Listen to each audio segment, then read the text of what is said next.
Hello and a warm welcome to Property Summits, where you're sure to pick up bags of top tips on how to improve or expand your property business. I'm Emma Birchley, and on hand as ever is our team of hugely knowledgeable experts. First off, we have Paul Mahoney, best-selling author, serial entrepreneur and founder of Nova Financial Group. Also with me is Richard Bush, the man to talk to about crowdfunding and peer-to-peer lending. And we have Nicholas Wallwork, an investor, developer and author who is also CEO of the world's largest international property forum. John Howard is here too. He's seen it all after more than 40 years in the business, having bought and sold a staggering 4,000 properties. Writer, mentor and YouTuber Ranjan Bhattacharya is also with us to pass on the experience he's gained after 3 decades in the business. And last but not least is Tony Gimple, a man with a direct and no-nonsense approach when delivering advice to buy-to-let landlords, investors and developers, whether that's on tax, accountancy or succession planning. Well, it's lovely to see you all, as ever. Thank now, you. There's been lots of talk about property crash. Is there going to be one? Paul? Yeah, well, look, I suppose we can't always determine future sort of performance or direction by the past, but it's usually a pretty good indicator. And if we look at the past 20 odd years, we had a bit of a pullback in pricing in the early 2000s, and then again in 2008, and we haven't really had one since then. So we're likely due. We've also had very strong performance in the UK property market over the past couple of years. Some areas have grown by 20% in that time frame. So I don't think it should be a surprise to anyone that after really strong growth, there's likely to be a little bit of a pullback. But I wouldn't define that as a crash. I wouldn't define it as a bubble either. It just is what it is. Prices grew. They will likely pull back over whatever time frame. But again, I could be wrong about that. If you'd have asked me at the start of the pandemic what was going to happen to property prices, I would have said it's probably not going to be a positive thing, but it was. Actually property prices grew by more than the UK average over that sort of 2-year pandemic period, and were very resilient. Everything looked to be, moving in a positive direction at that point when we were returning to a more stable economy. And then, of course, we've had other impacts that have meant that now, the outlook is probably flat to negative, I suppose. What defines a crash? Is it how far it falls in a year, or is it how dramatic a drop is? It depends what newspaper you read, I suppose. There's no definition of crash, I don't think. It's a dramatic word, isn't it? And it suggests plummeting, which suggests rapid. Yeah, it's often used in headlines. If we look at 2008, 2009, the average UK property price dropped by 8% per annum. So it was a total drop of 16%. On average. Now, some areas dropped by much more than that. Others dropped by less than that. But then we had a flat period, and then we had a recovery. So again, historically, I think probably the most accepted model for property sort of fluctuation is the 18-year cycle. Yeah. And in the 18-year cycle, you have a period of strong growth, which we've just had, and then you have a softening period, which is likely what we're coming into now. You then have a plateau, and then you have some growth again. So that's usually how it works. It's interesting, the idea of an 18-year cycle, because in modern times there haven't been that many lots of 18 years, so you wouldn't have thought you could draw a pattern or from that. Yeah, well, I suppose it's kind of over the past 40 to 60 years. Yeah, okay. Yeah. What I would say is that if I'm buying, there's a crash about to happen. And if I'm selling, there's no crash at all. So I've survived 3 property recessions, and I think probably Richard has, and Tony has, and Ranjan probably has as well. And they've all been very different, but they've all been recessions. Property prices have reduced. Banks have come to me and other people, like us, developers, investors. I had a 4 million revolving facility with one bank. I went to see them. Within half an hour, I had no revolving facility whatsoever, and they wanted all my portfolio revalued. And that's what can happen. And, I know we'll talk about, Paul's very, very strong on buy-to-let. He's got an incredible business about buy-to-lets and so on in advising people. And I think with the buy-to-let, if you look over 20, 25 years, kind of go down a little, but it's going to come back and so on. The people who are really vulnerable in a property recession of any sort are developers, because they might be 3/4 way through a development, they might be all the way through it, and suddenly the market drops 10, 15, 20%, they can't sell, the banks start getting nervous, and the rest is history. All spirals. It spirals out of control. And I would be very, very cautious at the moment for any, especially first-time type developers who have been a bit optimistic on their sale prices, a bit optimistic on the build costs, and of course build costs have gone through the roof. Up to now, property inflation has kept up, if you like, in a way, with the build costs. That's not going to happen in the next 24 months, and that's the worry. Why would there be? I mean, fundamentally, why would there be a property crash? I know, in the most basic terms, there's a cost of living crisis. So at the bottom end of the market, inflation's going up, interest rates are going up. Maybe people can't get on the housing market. Does that have a knock-on impact through? Is that why you partly could end up having a property crash? The reasons for a crash are different in every cycle. Generally, a property crash will follow or a property recession will follow an economic recession. What we've got this time round is a slightly different set of circumstances. We've got rampant inflation, and interest rates are being used as a way to kind of bring about a little bit of a recession, to dampen things down a little bit.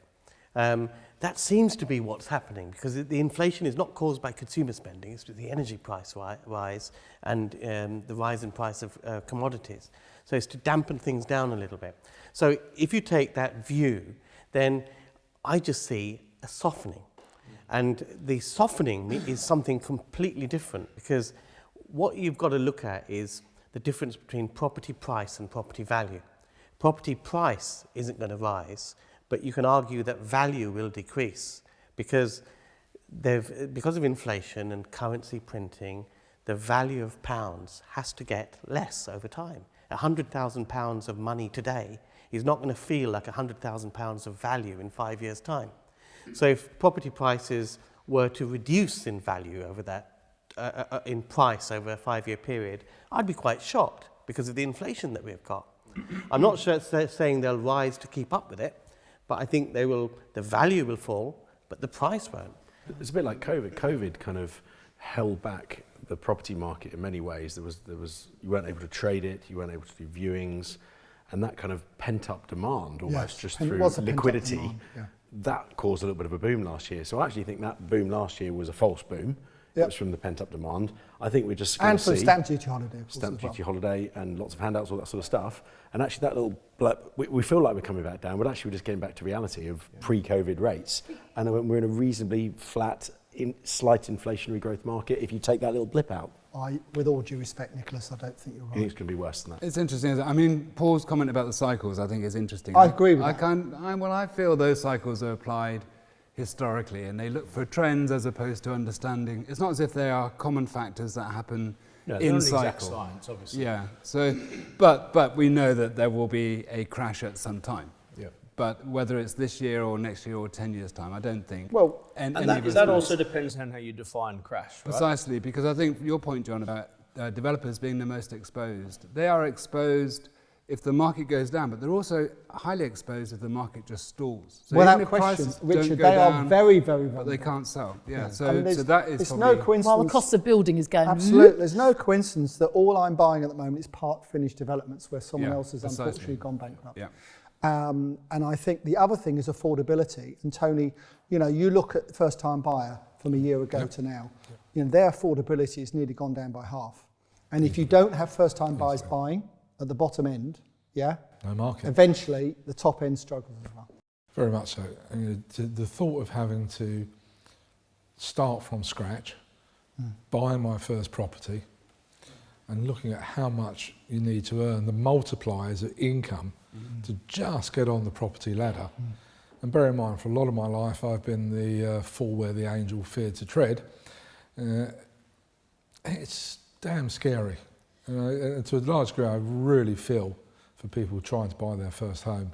Plus, when you're talking about, how much you can borrow compared to your salary, every £10,000 counts, doesn't it? So if you think that there might be a crash coming up because you're hearing about it, you're reading about it in the papers, you may be less inclined to see that as the moment to buy because the price might go down in 10% in order. Well, my nephew keeps badgering me on WhatsApp, constantly about looking to buy, and I'll keep telling him, there's no rush. There's no rush. Relax. Yeah, except that if you're throwing money away in rent, who cares? It's nothing to what the market could drop to. Yeah, really. I don't disagree. I don't agree with that because you wouldn't. If you use that principle, you wouldn't have bought 2 years ago when the pandemic hit. You also wouldn't have bought 2 years before that when the referendum went the wrong way. Well, not the wrong way, but the way that a lot of people for me and Tony, it went the right way. A lot of people didn't think it was going to go. Yes. The Bank of England said there might have been a 30% drop in property prices. No one believes what they say. But it's a credible source to most people, right? Yes. Yeah. So therefore, if you use that principle all the time, there's always going to be a reason not to buy, regardless of where we are in the cycle. I'm a big believer that if you buy good property in good areas, and you've got the money to do it at that point in time, do it now and do it for the mid to long term. I mean, that's the point, I suppose. It's not needing to get out, isn't it? Yeah, if it's your own home, hold on to it. Does it matter? And of course, it's your home or a buy-to-let. Yeah, it doesn't matter when you buy. Yeah, and if you're in the market actually, and you're buying up, so you're upgrading, it actually pays you. It's better to buy in a recession because you're getting more discount.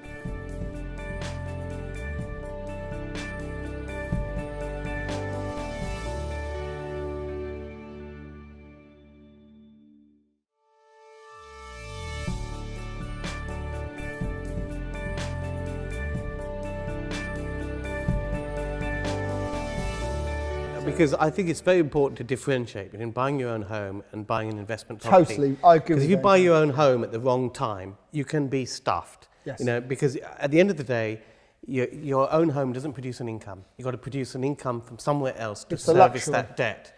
And if you can't do that because of the recession, you're stuffed. But with investment property, there's no such thing as a property market.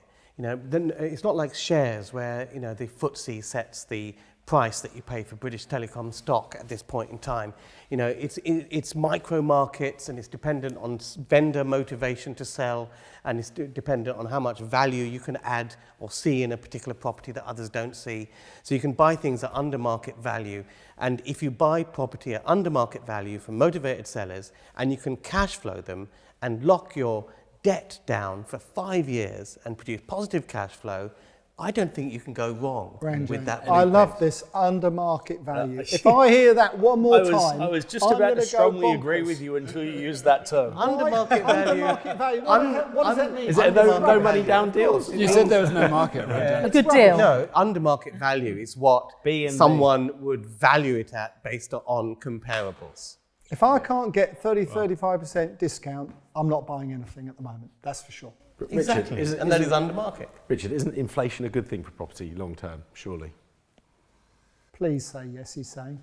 I don't know enough about economics to answer that properly. Property has definitely tended to be a good hedge against inflation. Yes. That in high inflationary periods, property prices have grown, whereas the cost, the value of money has gone down. But then balancing that is when inflation goes up, interest rates go up, and when interest rates go up, the cost of borrowing means you can't afford to buy what you The one clue I would say is under a Labour government, over the years, the property industry has done quite well because of inflation, because there's always more inflation under a Labour government because they waste money, spend money and all the rest of it. Now, like the one we got now. Unlike what we got now. So, but going forward, of course, if people can't afford to pay the rent, these high rents, and it's market forces because of the cost of electricity and living and inflation and everything else, then surely the only thing that can go down is the rent to a more sustainable level, which means the value of the investment goes down as well. Now, I agree in the past that doesn't happen in a recession normally. Normally in a recession, rents go up because people can't afford to buy, so they rent. But in this is very different times we're in. And I think Richard's got a very good point there. About also that, one thing that Paul said, and he repeatedly says, and one of the valuable lessons I've learned from... Bangs on about. Bangs on about, that's what I was looking for. is the idea, and Ranjan said it, that there's no market and that every single property is in its own I was environment. about to ask Ranjan, he's been watching my videos. Yeah. And Learning and taking notes. and I think that's From a true book I also. wrote 15 years ago. What are you talking about? Carry on. That's all right. I think that's Is that where I got my book from? That old chestnut. I think that's true also for the rental market. Whilst rents are going up rapidly in the southeast, there are parts of the country where they're hardly Yeah, well, moving but at there's all. no demand. Yeah. And so whatever you're doing, I don't think there is one market, and so there will be places where it crashes, and there'll be other places where it prospers. And our job and our skill is to identify the right place at the right time and choose the right property in the right place at the right time. Well, that leads on Which to way? where is that? Yeah, That's all if, of it. Emma would like if to you, know if you where. go back, Emma, if you go back to Where what do we said buy? before, so a lot of people look at the property market and the predictions around it. Yeah. And if you do that, you would say perhaps now is not the right time to buy. Yeah. But going back to what Richard said, is there are areas that it is the right time to buy. So therefore, and that's always the case. Yeah, You know, there's specific reasons why you'd buy in There's that always city at the opportunities. time. And that goes back to what we've talked about in previous programmes about researching your areas and knowing what's Sure, going on. sure. And Absolutely. I mean, you asked an example. If we look at somewhere like Birmingham, Birmingham's just hosted the Commonwealth Games. Now, for every Commonwealth Games that's ever happened, the average property price growth in the 12 months following the Commonwealth Games is 14%. And the reason for that is the massive inward investment that a huge event like that brings. The same as the London Olympics. We're in East London at the moment. This area was a dive before the London Olympics, and it completely changed the face of East London as a whole, which is a big area. So there are still areas that make sense based upon what's just happened and what's likely to happen. Yes. And of course, we're talking about when we say we think there might be a drop of 10, 15%, that's what I think it might be in the next year or so. That's overall, that's an average, and it will change. Great news for what you said about Birmingham. Thank you so much. I'm going to tell my banker that, because I've got quite a lot of stuff in Birmingham at the moment, so he'll be delighted to hear what you said. Let's hope he takes note. It's such a difficult thing, but if you ask people in a room, do you think property prices are more likely to drop next year than this year? Most people hand up and say yes. I believe property prices will more likely to drop or go down. There have been places next year or this year? What would you say? Oh, without question, next year will be much tougher than this year.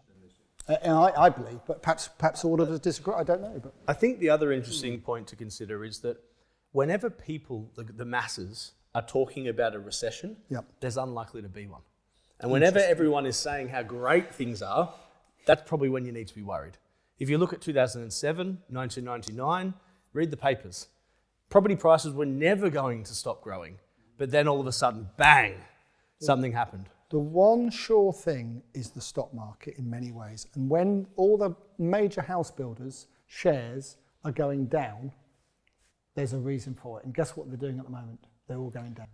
Well, yeah, we have already had a correction in the stock market. Well, the stock market is much more down to market sentiment. Much the more property instant. market. It's much more instant. Instant, yeah, within a week. But You it get tells one you- black swan event and But if it tumbles. It is, but if every housing, well, yes, I think every major house builder on the stock market, the shares are less on sentiment because they believe next year will be a lot tougher. Yes, but every industry on the stock market is less.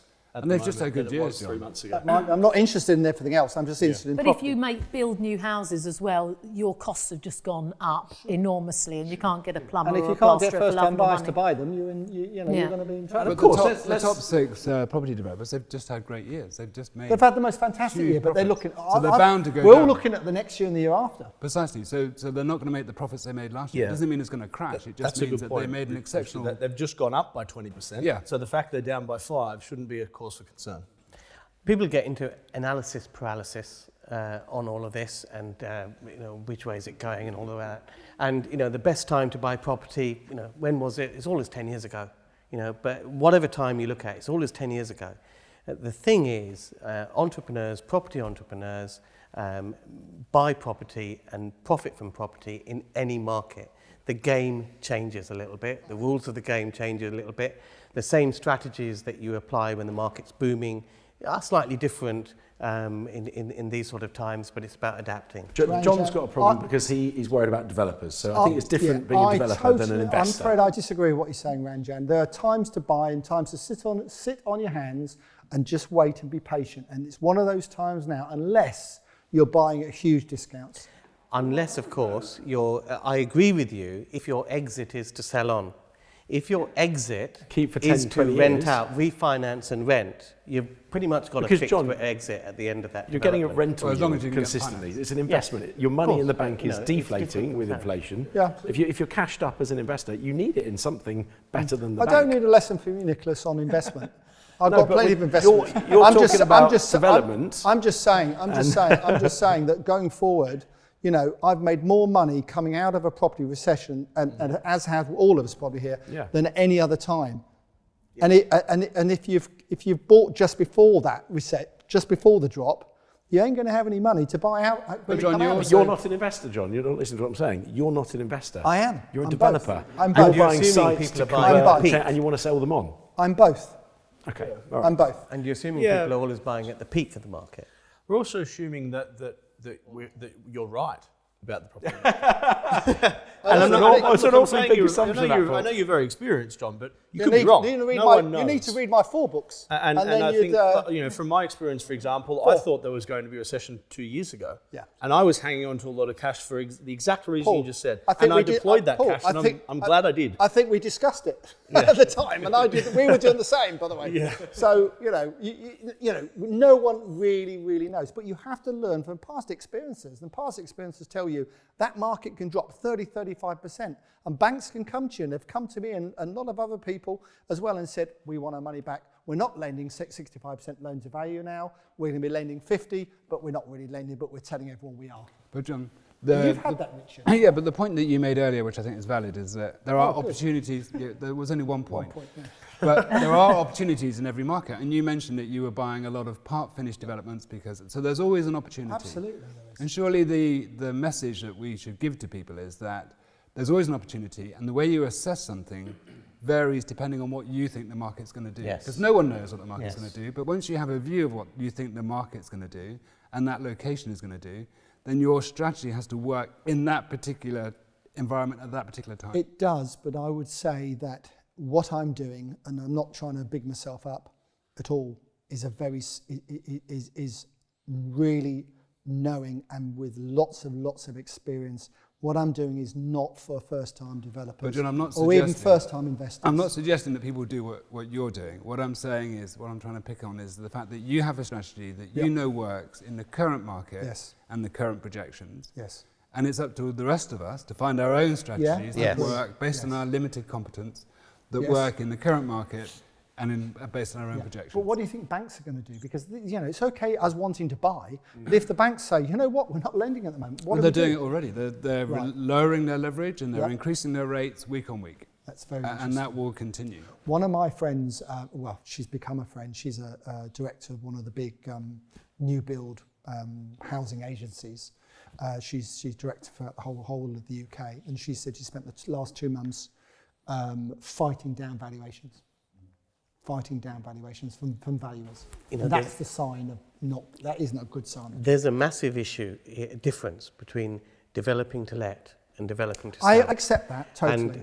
And we've had an issue where a new development to let actually got a higher valuation, particularly because of the energy performance measures that were put in. Right. Because when you let them out, the rental values are basically very, very appealing and very, very good because it costs virtually nothing to run the place Yep. because of the insulation and the heating system, Especially the solar now and all with of the that cost sort of of living. stuff with the cost of living. And the valuation report highlighted that as a reason for Interesting. giving the valuation they gave. So I accept developing to sell is because you only make your profit when the last few are sold, Sure. as you always say. Yep. You know, but with rentals, you know, the minute the thing is developed, if you can let it out, you can cash flow it, then you can finance it and you can exit. But the risk, Ranjan, and I agree with you Yeah. completely, but the risk there is that because the market goes down, the valuation goes down, the 75% of the value becomes 75% of a smaller number than you planned on. Likelihood is you're leveraged up to 75% anyway, so it's not risk-free. No, you're saying you can still be but, caught. but what you've described is what I would term as a very irresponsible way of doing a development at this phase of the market. But then You would do it, you wouldn't do it with those sort of numbers. You'd be looking at buying something a little bit cheaper, where there's more margin to be made on the development. You'd be not using so much debt finance, you'd be using more equity. But your point was that if you're building to rent, that you'd not have the same risk. My point is that you have the Lesser same risks. Well, Different risks. if it's a bad development to sell, it's a bad development to rent. If it's risky to sell, No, but why it's would risky you do to those? rent. What I'm trying to say is I believe you can have, I've had a lot more control over all the developments I've done through letting them out, because I can pretty much guarantee them. I mean, if they're lettable when you buy the site, they're lettable at the end. The problem with selling is you've got no guarantee on how long it's going to take to sell, how many sellers are going to flake out on you, just change their mind before exchange of contracts, all that sort of stuff. Whereas rentals, you can pretty much, if you know what you're doing, rely on your own skill and judgment. Don't get me wrong. To get the land We'd out. rather fund a development to rent than a development to sell. But the risk is that you can't finance it in the same way as the risk is that you can't sell it. Now we're It's a running out different of risk. time. What I wondered is if we did a little straw poll involving hands up, who thinks there's going to be a property crash? Hands up. When? In terms of percentage, Yeah, Well, it's hard. 10, 15% drop? 10%. 15%. Within what Is time his hand frame? still up? 20%. We're down. Within what time So frame? what about, you were saying about next year, what about next year? I think if we do predictions rather than that, I think next year the UK property market will come down by about 5%. But that doesn't But count. I think overall there will be areas that will go up by that and more. Okay, so very much depends where you are. Brilliant. Thank you ever so much, gentlemen. Very intelligent discussion as ever. Whoops. And thank you very much for joining us. See you next time.